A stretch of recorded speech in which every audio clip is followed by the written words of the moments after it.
Hi, Lisa Schermerhorn here on the Grassroots Warrior Network, and this is our show, Intuitive Guidance from Animals. And I'm here with Michele Lowry, who's an amazing animal communicator and intuitive. I'm really excited for this show this week because we're going to talk a little bit about how Michele and I met. We were both studying with the same shaman, and we went on a trip together, and we ended up roommates. But I wanted to bring Michele on because we thought it would be really interesting to talk about nature and the wild and our experience in Costa Rica versus talking about animals who are more domesticated and talking to dogs and cats that, live with people. So, Michele, I'd love for you to talk, add anything to what I just said. Yeah, thank you so much. And this feels like a topic out of the norm, which is what you're talking about. And it is amazing when you tap into nature and you simply show up in the oneness of nature and invite messages to come through or invite inspiration to come through.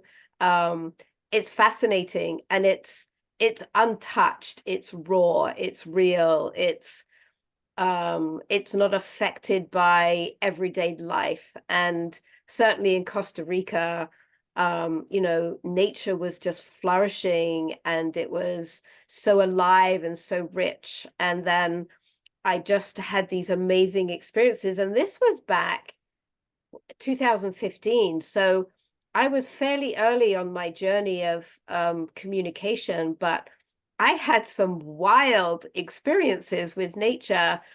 And I just feel that this is a whole other piece that we separate them from us and our daily lives, and we choose to go into nature.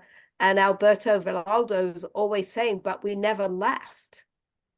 We are nature, we're part of nature. So I feel that this is not only a fun topic because we both shared in the experiences, but also to know that you can get your inspiration, your guidance, your wisdom from anything that is around you. And this is just another example of what that looks like. So, as you said, that anything around you, because I studied in a mystery school in Italy. And one of the things that they really revere are trees. And I know we're going to get to the Costa Rica trips in a minute, but one of the things that I found so fascinating was that they had us sit down at the root of trees and put our back against them and communicate with them. And what blew me away was I would go into this meditative state and I would ask questions, and all of a sudden, it was like a download that would occur in my mind. And I was like, all right, I'm making this stuff up. Is this possible? And I realized that I started doing that more and more, and I was really getting answers. And one of the other things that happens is just as we exhale carbon dioxide and they feed off that, we can ask them to take our pain and they will cycle that as well. So, do you ever get communication with plants as well as the animal kingdom? Yes, and I absolutely love your experience because the trees, the standing people, in the Mhm. shamanic world, trees have fascinated me for several reasons. And one reason is because if we don't like something, we just get up and walk away or drive away or change our scenery or relocate. A tree is a tree. It's standing there, and the only place it's going other than upright is down on the ground. And wherever it lands, it lands. And that's where it is.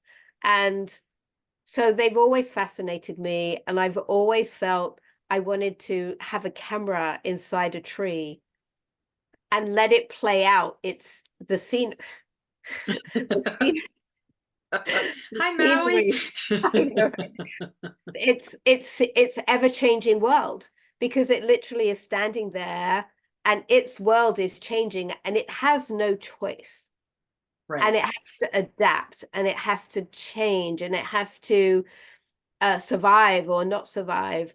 When I had my own house in New Hampshire, I walked around the property and the land, and did a whole bunch of clearing work and then initiated the land to be a place where people would come and connect with nature. And anything I was doing there, it was always about going out into nature. I really held the space and did the drumming, but it was nature that taught and did the wisdom. And one of the days, I invited everyone to go and find a tree on the property that called to them and just sit exactly as you're saying and see what happens, and not to try, not to create necessarily, but just be.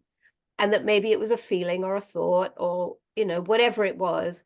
And that don't worry about time. I'll drum you back in. Just really just be with the tree. And they all disappeared and they all went to their trees. And then I drummed them in and they came back in for a share. And one of the women, she's fabulous and in her early 70s, I believe.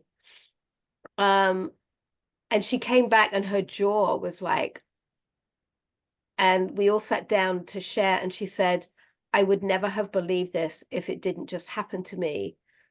I don't know why I'm going to cry. But the tree had given her a poem. Wow. Yeah, the tree had channeled this poem to her and she was floored. But in that process of being so amazed, it had opened her up to this other aspect of being at one with everything. And they all communicate and talk to each other.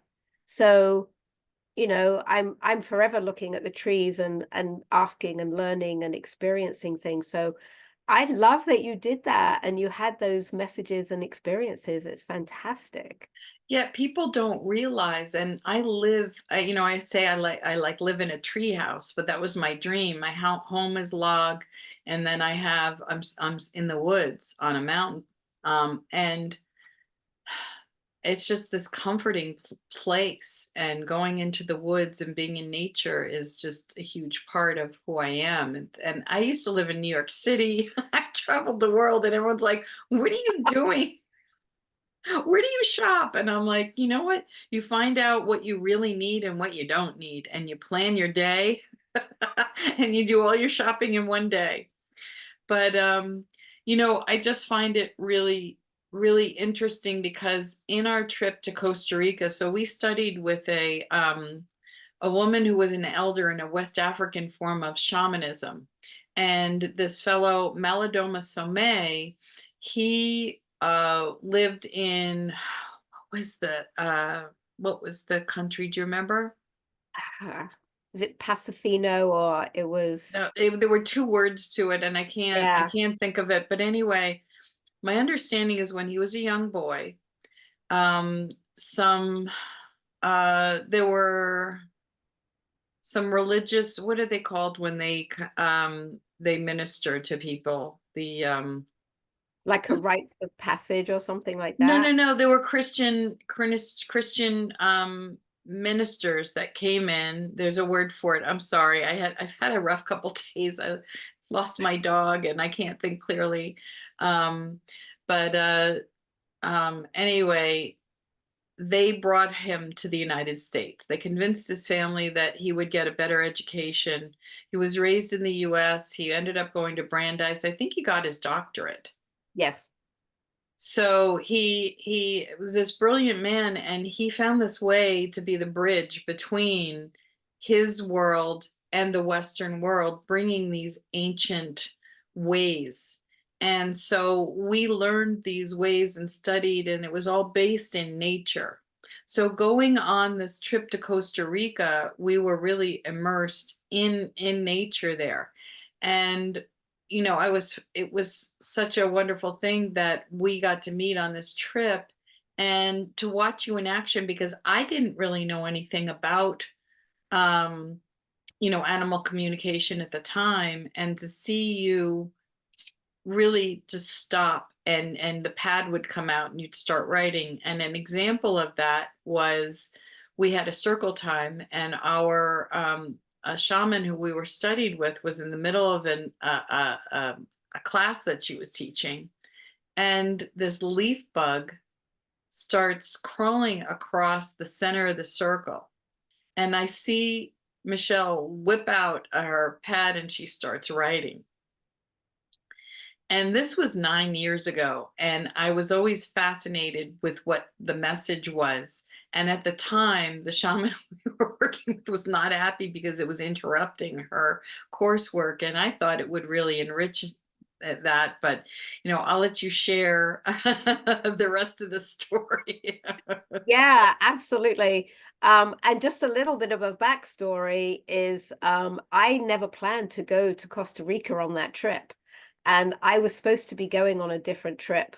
And somehow I connected with our shaman teacher, and she said, we're going on this trip in 2 weeks to Costa Rica, and I think you should come.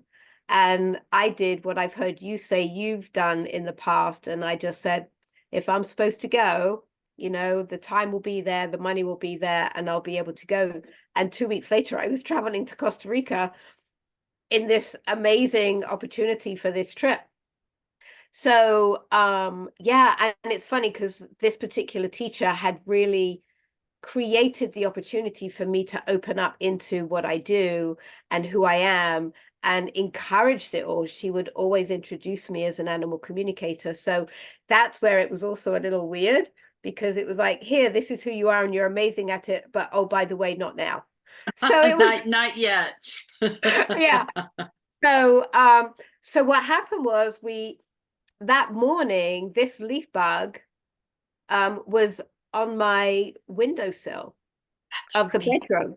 That's right. And I looked out and I went, oh my God, this is so cute. And I'm looking at this leaf bug, and I'll bring up a picture in a second, picture of this leaf bug. And I'm looking at it, and I like talking to everything, but I don't always receive, because if I push too hard, I shut myself down. So I didn't really get anything, didn't think anything of it. And then we all gathered, excuse me, cover up my dog. um, So we all gathered and we were doing somatic healing. So it's pretty intense work. And I was given the job of the timekeeping. Yeah. So I had to pay attention to the timekeeping clock, because, I had to end each session after whatever it was, 5 minutes or whatever. I think it was 5 minutes. I had to tell people that, it was done. And so that's what I was doing. And then all of a sudden, that leaf bug walks out, into the circle, as you said, and right in front of me. And I went, oh my God, this was the same one. It must have taken that leaf bug all day to get down from where it was into the circle. So this must be really important. So I did. I pulled out my pad and I started writing, and it gave me this beautiful message, which I'll share. And so I'm busy writing. Well, so obviously I'm now writing and channeling, so I'm fully not aware of the clock and the timekeeping and all of that.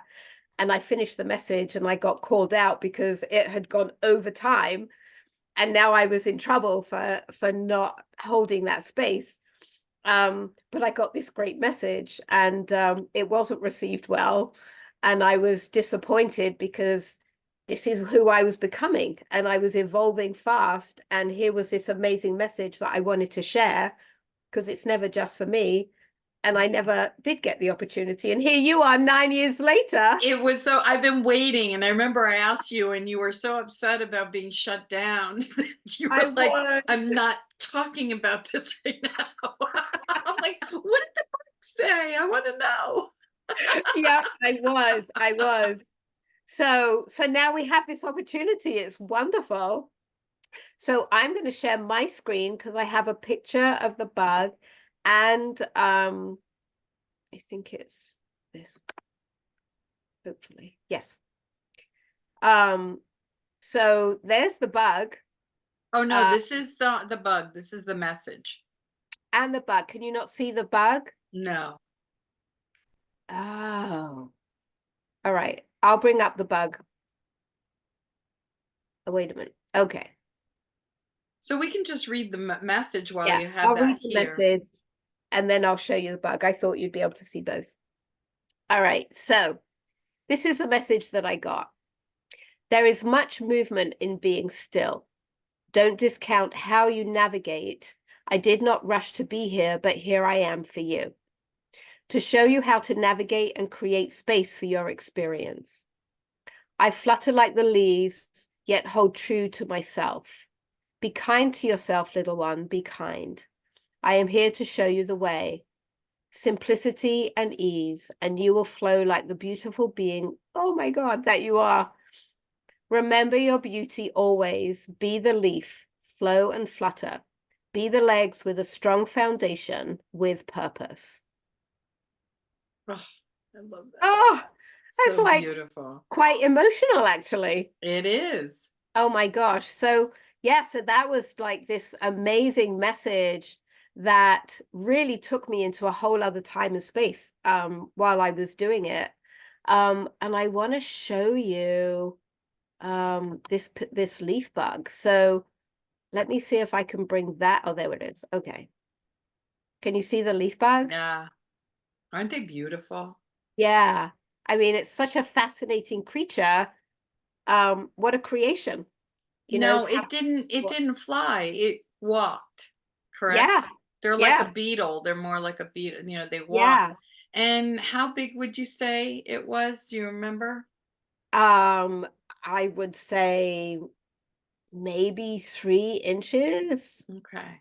Yeah, So, yeah, wasn't it was a nice size. yeah. Yeah. Yeah, enough to be able to see it and look at the detail of it, which I did when it was upstairs, on the side of the house. Um, but yeah, it was pretty amazing. And so, to be gifted with it walking, right into the middle of the circle, and then me honoring myself in that process of saying, this is who I am and this is what I do. And I was really kind of stepping up to the plate of honoring that I can. And I'm learning how there's no preparation, right? So, an animal shows up and you're able to, just because you're in that space all the time, that communication is just like you and I talking. And Right. that's what I, have always strived for. But for people that, think, feel that they're doing communication, because we all do, because my head is a very busy place, I learned that when I write, and Echo had taught me this over a number of years, my horse, but I had learned that when I write, somehow it bypasses my head and allows me to receive messages on a very deep level.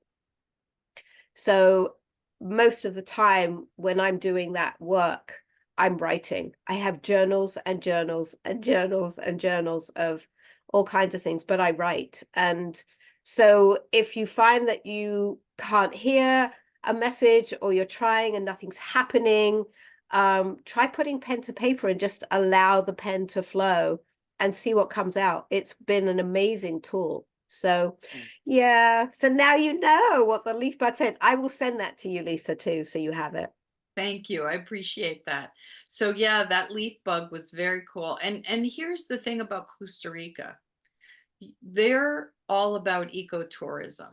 So everything to them is about being in nature, keeping nature, sustainability, because that their business is tourism. They don't have an army. And one of the biggest things that you can do is become an eco um, tourist, not a tourist, but a guide, an eco guide. That's a big major there for them in school. So their whole world is about that. And when you travel, it's interesting for me because I don't usually like to go back to the same place several times. I like to go visit a place once, and I've been back there 3 times, and each time has been extraordinary, different part of the country. So we had an opportunity. We were pretty far north on the Pacific side, and our guide said, there's an indigenous tribe down south near the Panama Canal that I went to visit years ago that houses people. You can go hike into the jungle and you can spend time with them. He said, let me know what we can do. So literally it was a last minute decision. I think we got up at 3 o'clock in the morning, got in a van and drove, what was it, 4 hours? I think so. on the Yeah. It was back a long roads, way. and no one told us the details of what it was going to be like. So we didn't know what to pack. We thought we were just pulling into where they lived. No one told us that it was going to be 90 plus degrees plus 100% humidity, and then we were going to be hiking through the jungle for several hours. So none of us were packed or dressed appropriately.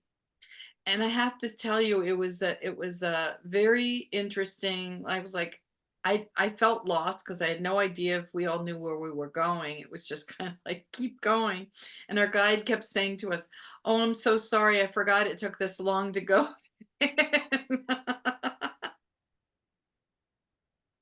Yeah, it was one of those situations where I think you learn, you can see how different people deal with the unknown.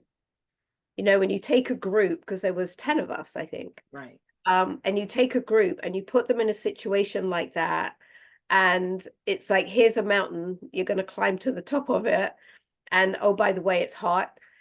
And how people, who become the leaders, who become the followers, who are the people that become very needy, who are the people that just keep striving up that mountain till they get to the top, and they're the ones already drinking on a cold drink when you like clamber up that last 100 feet. And that's what I love to, that's one of my things I love to observe and witness people, because it's another great learning opportunity. And it was really steep. And what I remember from it is at one point, because you get very focused on just going up and one foot in front of the other. But I remember at one point, I don't know if who I was with, whether it was Amy or not, but I remember at one point turning around, and the view from there was phenomenal. And it was another great reminder, right? Is stop for a minute and take it in, because right. I I hadn't had been there. I had that same experience because we were just like we wanted to get there. So it was like up, up, up, up. I never bothered to turn around because I was exhausted, I was sweaty, I wasn't dressed appropriately. I didn't have a backpack. I had just brought this like extra little, you know, suitcase thingy. Like there were people who had rolling suitcases with them. You know what no one was prepared to hike into the Oh, jungle. I didn't have the right shoes, nothing. right. So it was a lot. And then as we were getting closer, I remember it was like something out of a movie or out of the mist. And this photo isn't going to do it justice, but there was this white horse in the distance. And almost like every time I felt like we were getting closer, the horse felt like it was getting further and further away. And we were all looking at it, and it almost felt like it was in a different dimension, if that makes sense. Like it was, and I'd love for you to talk more about that. And I'm going to share, let's Yeah, see. this was a pretty amazing experience. And of course, it stopped me in my tracks, because another opportunity to, and I love that picture. Yeah, so this was when we were there. Yeah, Um, and then, yeah, that was 9 years ago. And yeah. then that was the horse, but from a distance, it really doesn't do it justice. It was quite a beautiful, very mysterious view, at least That's a for, great word. Mysterious, majestic, yeah, wise. yeah. Um, So I'm gonna stop the share here. Whoops, you just and disappeared. There you go. oh, and as we got closer, it was very clear to me that this horse was a gatekeeper. Yes, and it felt like a And gatekeeper. yeah, and so, that's another thing I've learned is, as human beings, we traipse around and we walk around and we walk through woods and we blast into properties that are fenced, and we just feel that we have this right to do whatever we want. And it felt really important that this horse was acknowledged for the work that it was doing in protecting this tribe that was sitting on the top of this mountain. And so I stopped, and it felt like I had to ask permission for us to pass. Now, obviously, if the horse had said no, I probably would be one of maybe two people that would say, okay, well, we're turning around then if we can't come through. Um, but I just felt that there was something about honoring this horse. This horse wasn't recognized for the role that it was playing within this mountain and within the tribe. And so I stopped and I looked at this horse, and you know, when you get that direct contact that sits right in your heart, and I just asked permission. I said, is it all right for us to pass? This is why we're here, although I didn't really know quite why we were there. You know, we're going to be here overnight, and this is the group. And it was just purposeful. It was, you know, it wasn't about just traipsing through like we owned the place. It was about taking our time. And I feel also that the mountain almost made us take longer than we probably could have in that process of honoring exactly what we were doing and where we were going. And that horse was a part of it. And so it was really important to ask. And then on the way out, to give thanks to the horse. I agree, because the way back seemed like half the amount of time. Yeah. It was remarkable. It was a much easier climb back down the mountain. But one of the things about, they're called the Taraba tribe, and they shared stories when we got there about, you know, what they had been through. But I'm curious, I don't want to skip ahead too much. The horse, did, you know, once you got permission, was there another message there for us? There wasn't. It was simply acknowledging the Okay. horse as a gatekeeper. Okay.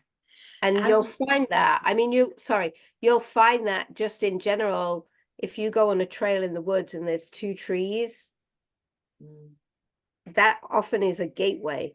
And so sometimes just feel it out, because sometimes you need to stop and just ask if you can keep going.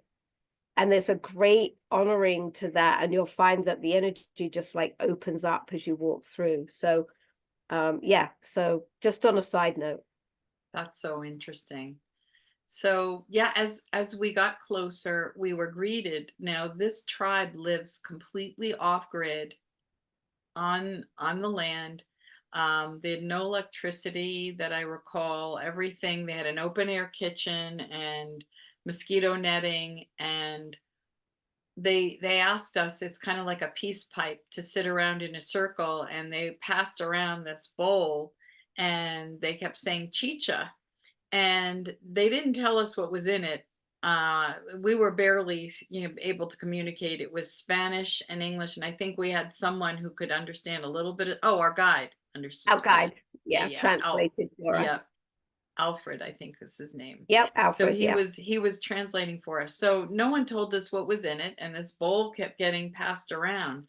And I kept thinking, Chicha, I had seen something like that on National Geographic. When we returned home, back to the place, I looked it up on the internet, and it was a root, the yucca root, that they chew and spit into a bowl, and their saliva creates the alcohol and ferments it. And so, yes, that's what we drank. And what was interesting is we had a couple of recovering alcoholics in our group, and they loved it. And one of them asked for a bottle to take back. They didn't know it had alcohol in it, and it was fermented. Because the rest of us are like, oh my God, that stuff is nasty. I remember, and I remember, you know, we went into this beautiful ceremony with them, and I know for myself, because I was still fairly quiet in those days, it wasn't about asking questions, it was just doing what we were told, like this deep honoring of their process and their welcoming us onto their land and into their tribal home. And it was about just saying thank you, and I remember how amazing and powerful the ceremony was, because it was after dark. Well, they made us walk barefoot Yeah. from where their living quarters, to where their ceremonies were done. And I remember, because I had been to Costa Rica before, I'm like, they have some of the most poisonous snakes in the world, the fertile ants. They also have scorpions here. And I remember sitting there before we started walking, that I had to really let go and surrender, because I had to become one with nature and be part of nature instead of resisting and going into fear. And that was huge. And once we got into the circle, we did ceremony. This was not ayahuasca, so I don't want people to think it was more. If anyone has ever done a San Pedro ceremony, it's a special plant that makes your aura, it cleanses your aura and makes it more luminescent. So it's a clearing, but it's not hallucinogenic at all. It's a beautiful ceremony. Yeah, I remember that, and I also remember, you know, even up in the circle, we had that bowl passed around, you know, a couple of times. And I stopped after the first one. I was like, yeah, I'm good. You know, there's always a piece of me because I'm not a drinker, I'm not a smoker. I don't I've never done plant medicine other than spiritually. And so I'm very kind of aware of what I can and can't handle.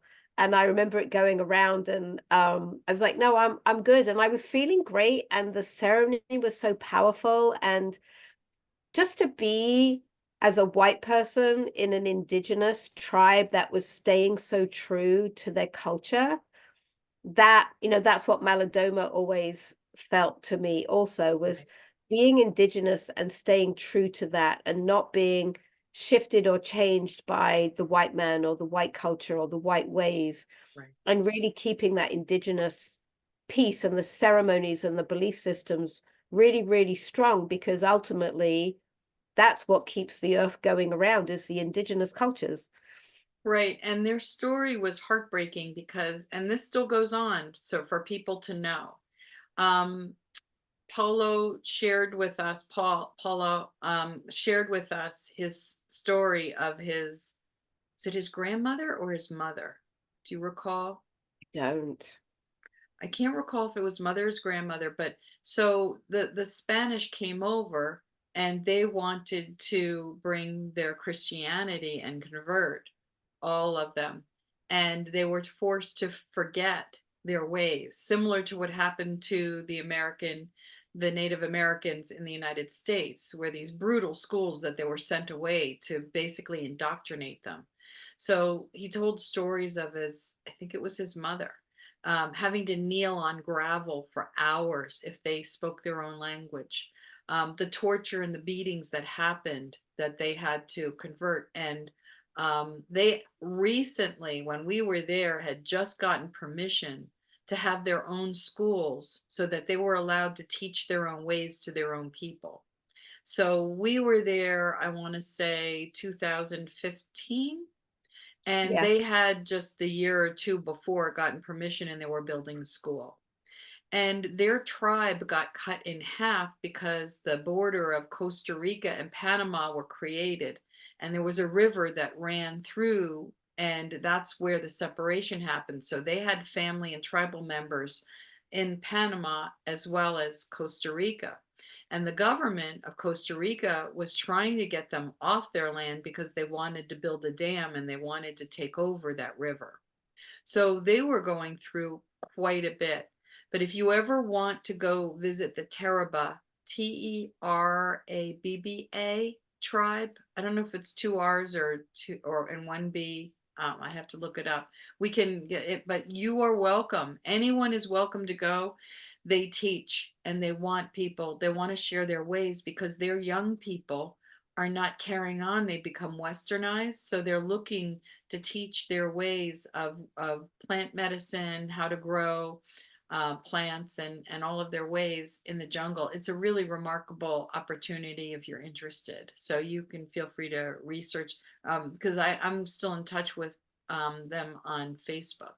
They have a Facebook link. We can put that They below. do. Yeah, they Yeah. do. And I remember the following morning, so we all stayed in these cots with mosquito nets over the top, and we all decided we all wanted to stay in the same loft area above the dining room. And the following morning, we got an amazing opportunity to have a healing with the couple, the husband and wife that were there. And they didn't speak any English, so Alfred was our interpreter for that. And we all got to sit in front of them and share something that we wanted to heal. And then they spoke in their language, and they spoke to us about what it was that was going on, and the backstory to what they were picking up on. And then they gave us a ceremony and a ritual to do in order to heal and clear whatever it was that you had chosen to talk about. And so each of us were obviously speaking English. They were speaking Costa Rican. And in between the two, Alfred was interpreting for both of us. And so it was a lengthy procedure, but it was so powerful. And we all had an amazing healing experience in so many unique ways. And the ceremonies and rituals were basically very, very simple and going back to nature. Yes. So the whole thing, and then, you know, it was a 5-minute walk down the mountain. It felt like that going home. And you know, what's interesting is, and in that mystery school that I mentioned before about the trees, that school is very connected to nature, and they had developed a tool that you clip onto the different plants, to the leaves, to flowers, and each plant sings. They all evoke a different sound, and a white rose and a red rose has a different sound. And so they would have clipped to a tree, a leaf, and it would sound different at night versus the day. And they'd made recordings and they set it to music. So you have this recording of these plants that sing, and then they play other instruments along with them. So understand that there is so much that the plant kingdom and the animal kingdom see and have available to us, that we don't, our senses are not readily. You really have to sit in nature. So now, other things, because it's so rich in nature. I mean, I remember being in the jungle with my family on our first trip, and a blue amorphous butterfly, that brilliant, brilliant blue. It was this big. They were all over. There were hummingbirds. There was a hummingbird about that big that stopped in front of my ex-husband and just hovered.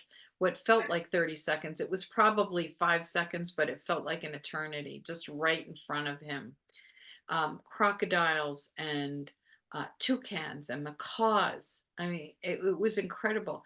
So one of my favorites were the howler monkeys, and you had an experience with them. So they sound like barking dogs. They're very, very loud, and they swing from tree to tree, and they'll leave you alone, but they'll wake you up at 5 in the morning. So Yeah, and I think yeah. they're very territorial too on some level. So yeah, definitely. So you said you were impacted by the howler monkeys. Did you say you got a message from them? I did. We were on a riverboat trip where Alfred was showing us wildlife from the river perspective rather than from the land, so that from the river we could see stuff. And he had this like red light that he would, and this is a man who could see nature. So talk about being tapped in and connected passionately and energetically to nature. He could see the most tiniest creatures in the most bizarre places driving at 50 miles an hour down the road. Um, and so he was the most amazing guide, and he would shine these lights up in these trees and show us all these different aspects of these animals that were in nature. And at one point we stopped because there was I don't know what they're called, but a tribe of howler monkeys. And so everyone, you know, and what do, right? As white people, we're like click, click, click, click, and we're taking pictures and we're doing this and we're doing that. And one of the monkeys, because I tap in, I don't always take pictures because I'm wanting to have a conversation. And I tapped in and I just was watching them with the cameras, and the message was disrespectful. We're not asking, right, if we can take a picture and what that does to them energetically when we do that. Because now what I'm hearing is it takes a piece of them when you take a picture and take it with you, it takes a piece of them away. Um, so they were saying it was very disrespectful. Why don't people just leave us alone? They don't like their picture being taken. And most of the message I actually got that night. I sat and reconnected with them that night when it was nice and quiet. And they were just really upset at the way we interact because we're bringing our white world into their environment rather than letting go of our world and being in their world and just having an experience. And pictures are lovely and they create memories. We couldn't show you the white horse and the leaf bug if we hadn't taken pictures. But sometimes I feel that we don't sit and enjoy the moment enough before we take the picture, because we take the picture and we move on, and we take the pic and then we come back and look at the picture and go, this is amazing. But we missed the experience of the interaction and Right. the emotion and the Well, being you're in that not environment. you're not present in the Yeah, moment. And I found that even, with my own children when they were playing sports, the desire to videotape or take photos and you don't even see them because you're looking through a separate lens. But yeah, it's interesting because I had heard that from indigenous tribes. There are many indigenous tribal leaders who will not allow photos of themselves because they say it takes a piece of their soul. And so it's interesting that the animals reiterate that. Now, when you talk about Alfred, that when we were in a van and we were driving, he was going about 50 miles per hour, and he suddenly pulled over out of nowhere because he wanted us to see a sloth.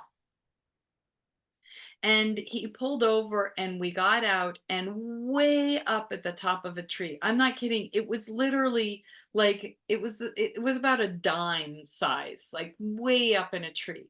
And how he saw that, and we were laughing. He said he must plant these animals. They must be like mechanical so that he can point them out. Because at one point we went to where that those bridges were.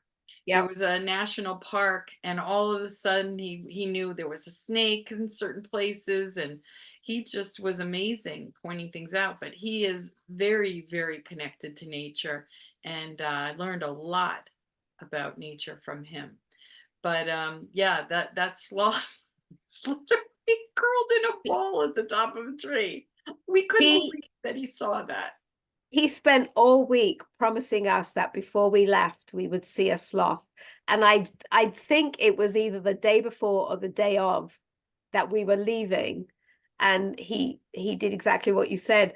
And we all got to see this sloth for real. And it was just, he's the epitome of oneness with nature, because not only did he have the knowledge of nature and the plants and how and who and why and all of the details, but he had a passion for sharing his country from that perspective with people that came to visit, so they could see the real, they could feel it, they could really tap into it. And then it's for us to give ourselves permission to step into that and to really honor what he was bringing and have that raw experience, because that is, for me, that's what Costa Rica was. It's this raw, untouched, for the most part, experience, and in a country that you have to be careful where you go.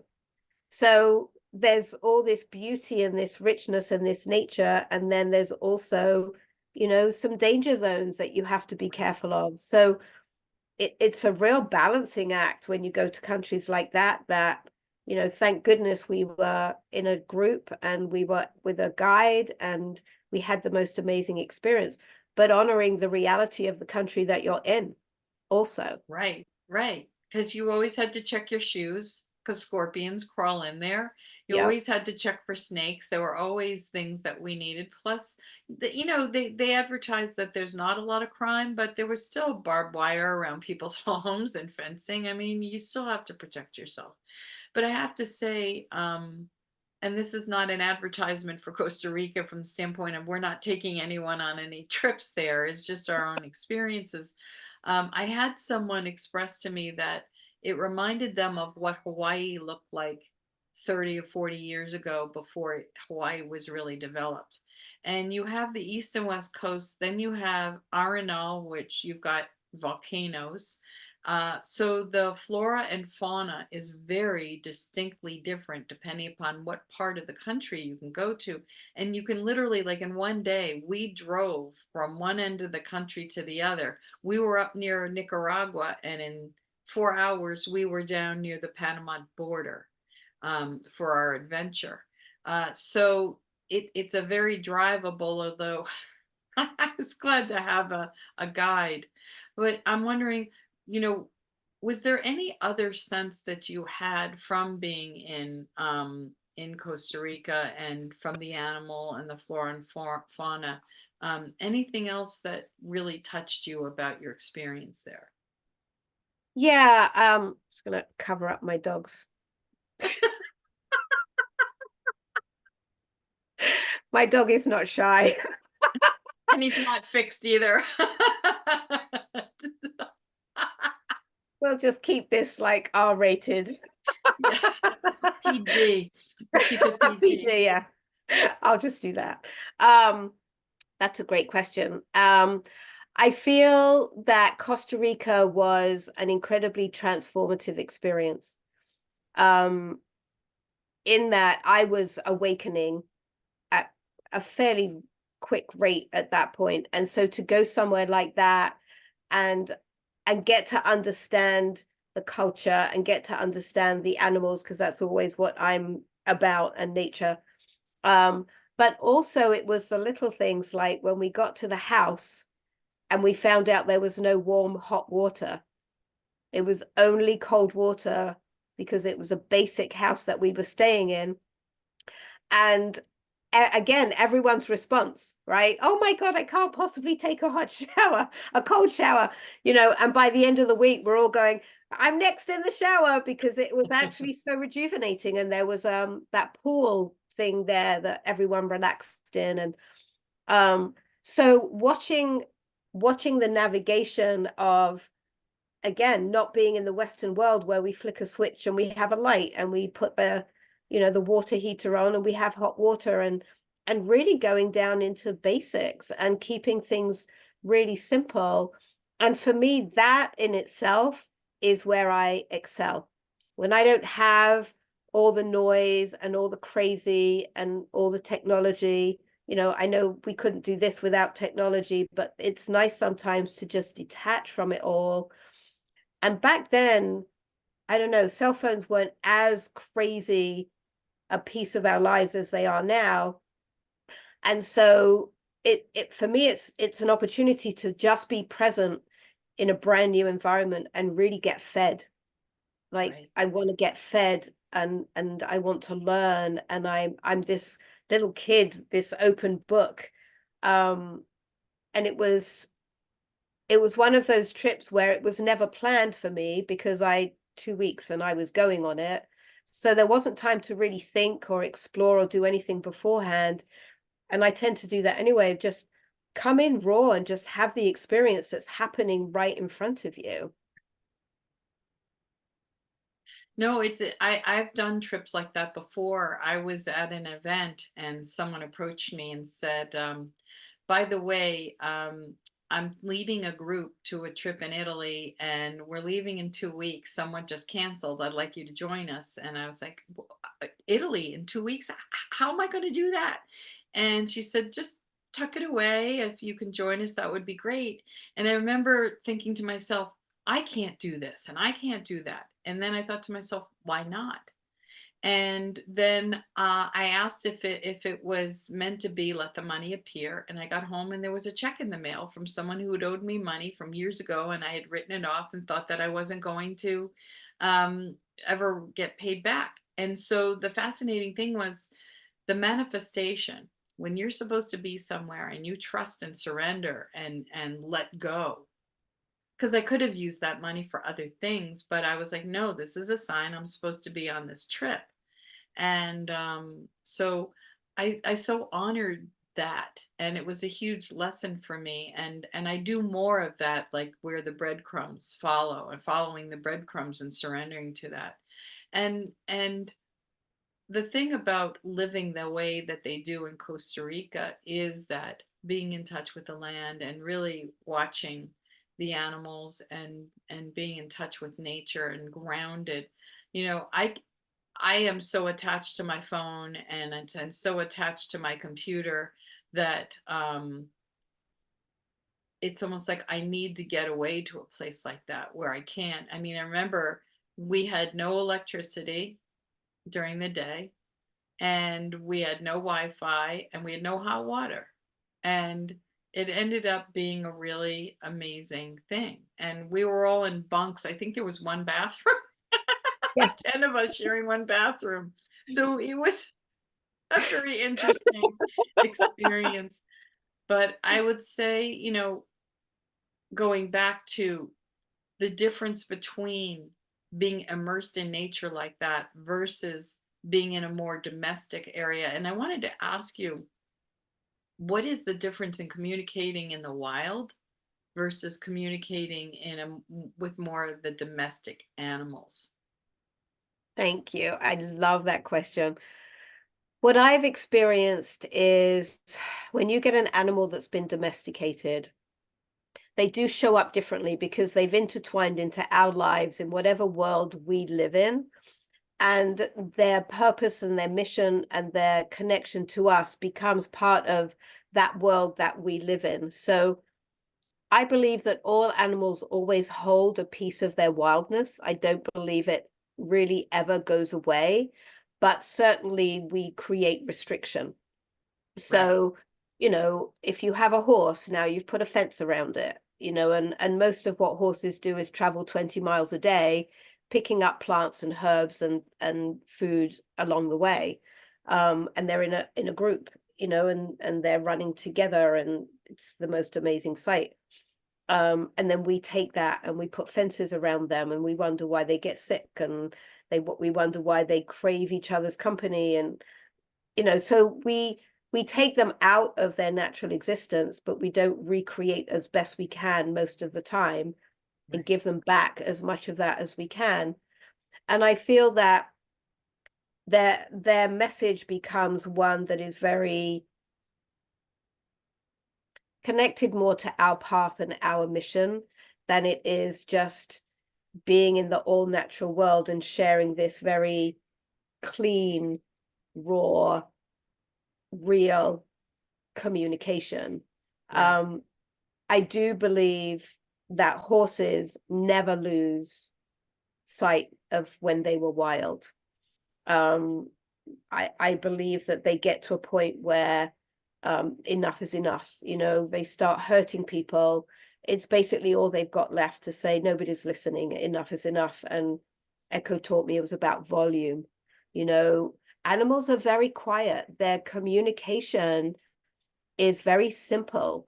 It's all body language. They don't speak like us. They're not like blah blah blah blah. It's body language, it's feeling, it's emotion, it's witnessing, it's watching, it's observing. That's how animals talk to themselves, talk to each other. Um, and when you domesticate, we use verbal, and therefore we expect them to learn our language. And we never Mhm. ever, and that's why I love communication, is that it opens up their world, and it creates a two-way conversation instead of a one-way expectation, right? And then there's behavior issues because they're not listening, right? So that's a whole other world. When you go out into nature, the communication generally is really simple. It's very basic. It's almost like kid language, 5-year-old language. I remember talking to a squirrel on my deck one day, and everyone puts bird feeders out, right, for the birds, That's and then they get really mad when the squirrels come in and use their incredible intelligence that no matter how you stop them from finding that bird food, they figure out a way. They're so smart and very adaptable, and watching them with their feet and their tail and how they get up into these bird feeders no matter what. And this squirrel came on my deck, and I was talking to the squirrel about birdseed and how it was for the birds. And this squirrel just looked me straight in the face and went, "But we have to eat too." Yep. And I stepped back and I went, you know what? You're absolutely right. And who am I to determine who this food is for? But that's the difference, right? We're like, Right. we're only feeding the birds and everyone else has to go away. Right. And like we can control it. That's so fascinating. And it's also about the energy. And I have a friend who does these workshops for C-suite executives where horses in these rings, and she would have you stand in the center and you had to move the horses with just your body language. And I see you're frozen. I hope I didn't lose you. But to speak, you couldn't tell them what to do. You're frozen. I don't know if you're still there. Hold on. Let me try and pause. Oh, there we go. Oh, there you are. I was going to We're pause it. back.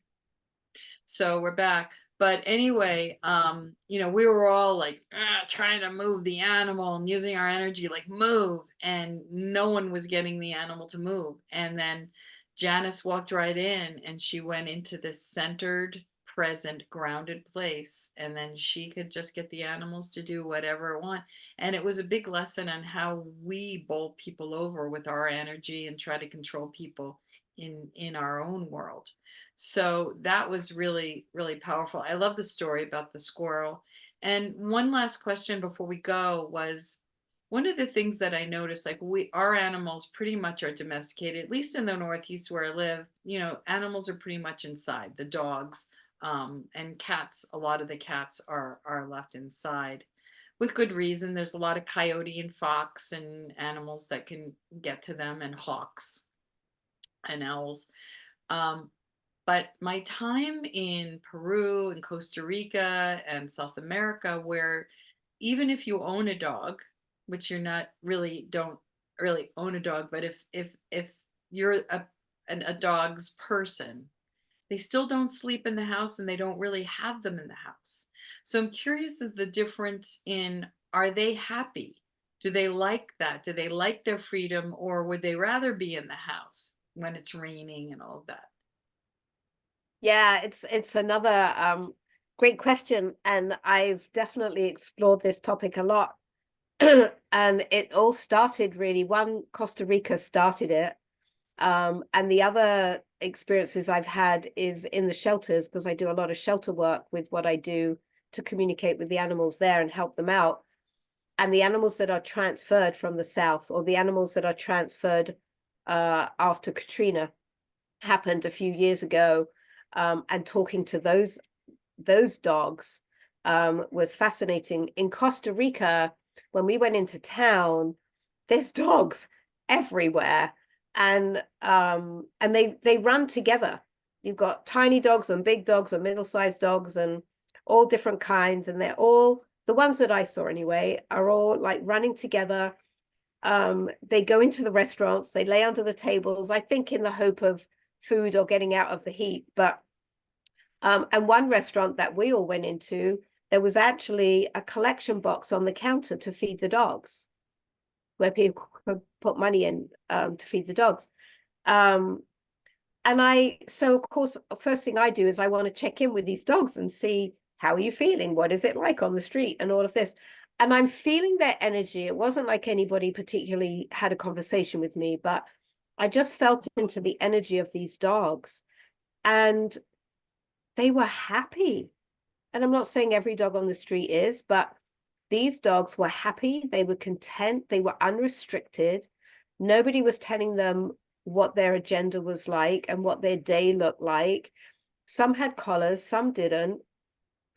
They all felt like they had their place and yet they had their freedom. And this particular group just seemed to go around together. People were feeding them. So, hey, they're doing great. Nobody looked skinny. Nobody was injured. And it was just this amazing experience. And then at one point, I kind of looked off to one side, and there was a dog there that was clearly not good on the street. I do believe that some dogs thrive on the street and some dogs really don't.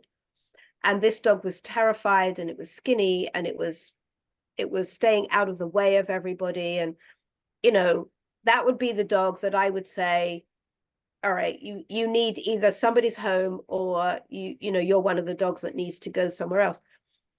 And then I've met the dogs in the shelters that are coming in from Puerto Rico. They're coming in from the South. They're being pulled out of shelters down there and being brought up here. The biggest impact I ever felt was after Katrina happened, Hurricane Katrina. And there was a lot of displaced dogs because the whole place was displaced. And so they were going down to grab these dogs that were on the street, and they were bringing them all over the country to rehome them. So here's the missing piece for me. Nobody's asking these dogs if they want to be relocated. Mm. Some dogs, I believe, would rather stay where they are and make it or not make it. And I'm not sounding, unemotional about it, but that's it. But I talked to this one dog, and she said, I don't know where I am. I don't know what this is. I miss my family and I have to go and find them. Oh God, it broke my heart, Lisa. And I think today, if I ever met a dog like that, I'd be like, get in the car. We're going down. We're going to find your family, right? Right. And so for that dog, she was so distraught that she'd been separated, that nobody said, do you want to come up? Or, sorry, your family has clearly died in the mess, and so we want to find you a new home. There's no conversation. Right. And I feel that there's great work in shelter work, but where we start moving them from one location to another like that, we're not asking them if that's what they want. And so now you're getting dogs that have been street dogs. They're really good at it. They survive. They know where to get their food. They know where to do everything they need to do. And putting them into a domesticated situation creates more behavioral aggression and problems with them, because they're street dogs. They're not domesticated dogs. And so that's a big piece for me.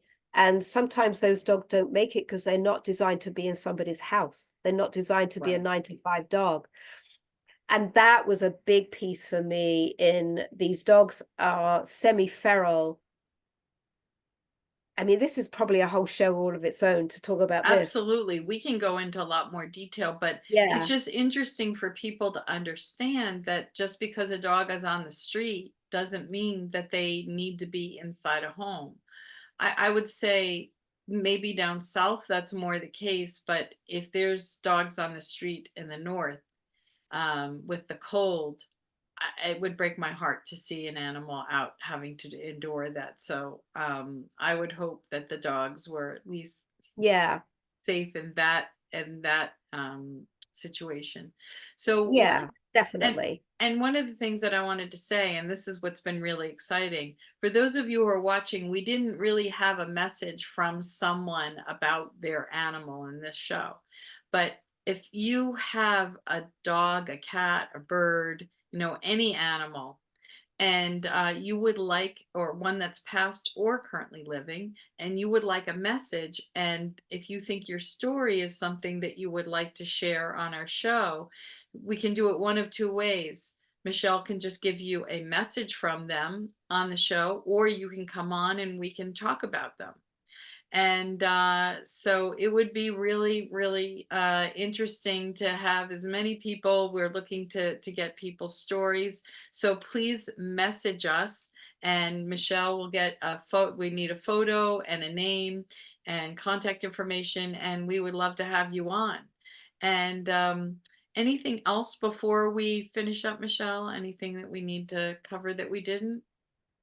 I don't think so. I feel that we've just brought a different concept of communication and connection by working out in the wild and knowing that we can get messages from plants and animals out in the wild. It just expands our horizons, right? So no, this has been great. I always feel like we could talk for hours and hours and hours. So Well, we do.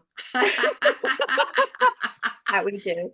All right. Well, thank you so much. This was so interesting. I always learn so much when we do these shows together.